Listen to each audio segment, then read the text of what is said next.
robust debate in Parliament this afternoon over government's stance on the Russia-Ukraine conflict. Athi Mtongana has been following that debate. Let's take you live to her.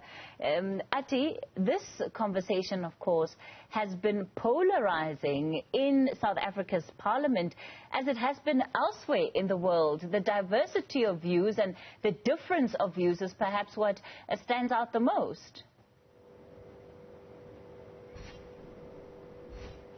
Well, Kathy, of course, there would be great debate globally, not just locally in South Africa, about the impact of the conflict in Ukraine right now. And I mean, if you look at what the Deputy Minister of Finance, David Masondo, said in as far as the impact of the conflict on different regions with regards to the economies of different countries, one might then obviously note that people will be talking about what is currently taking place in Ukraine, the conflict between Russia and Ukraine as things stand. So the debate, though, that took place today in Parliament was essentially called upon by the official opposition party leader, John Steenhuisen, on an urgent basis to ensure that parliamentarians do their work in as far as assessing the economic impact of that conflict. And of course, straight away, the leader of the DA, John Steenhuisen, going up on the podium to backlash really the South African government, particularly the president, for not taking a stance or for not necessarily coming out in support of Ukraine. You might recall that President Cyril Ramaphosa recently had a conversation over the phone with the president of Russia, Mr. Putin, but he was criticized then by opposition parties, including the IFP as well. Mkhuleko Hleng was saying that if they want to be involved as a country, South Africa that is, they need to ensure that they talk to both sides of the of the world, of the countries that are currently now in conflict. And so what then the ANC MP Lindiwe Zulu said in response to the criticism that President Cyril Ramaphosa only talked with Putin, she mentioned how the president is possibly going to be meeting, or rather calling, the president of Ukraine if he is available. But let's listen in on what she had to say. President Cyril Ramaphosa, he is called upon to engage in peaceful negotiations. And the fact that some member says, did he speak to the president of Ukraine? You don't know about that. So don't talk about things you don't know.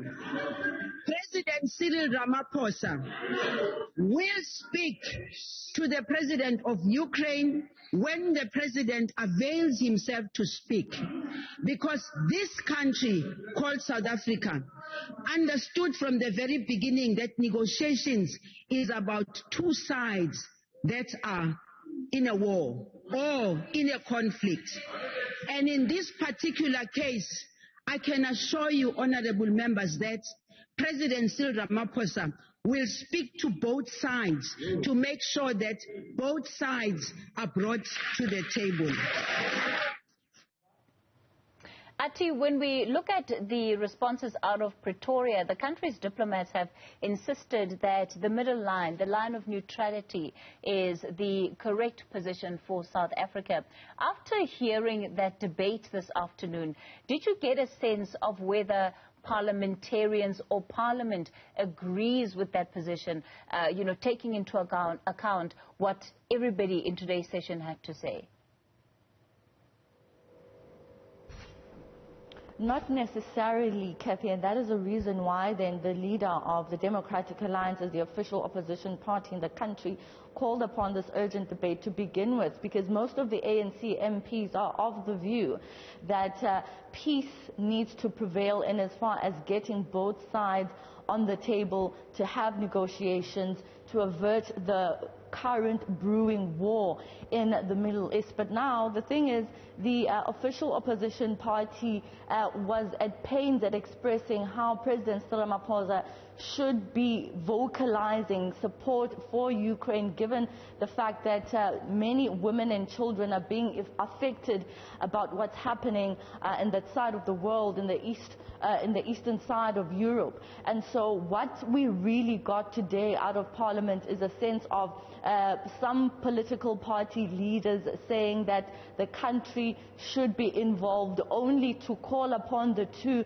countries to come to the table and negotiate for the sake of peace, and other political parties coming up to say, well, how will this benefit the country, the interests of South Africa? We know that the impact of what's happening in that side of the world will essentially mean that some of the fuel prices will be going up. Wheat, for example, will be going up. That's something that was stressed by the FF+, saying that we need to look at the economic impact of this entire conflict and how this will subsequently affect South Africans. I think what we got in Parliament is a sense of whether or not South Africa will be adversely impacted by what's going on.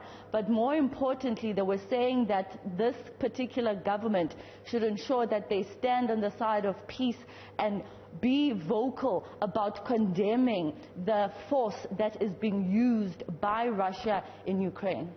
Athi Mtongana, let's leave it there for now.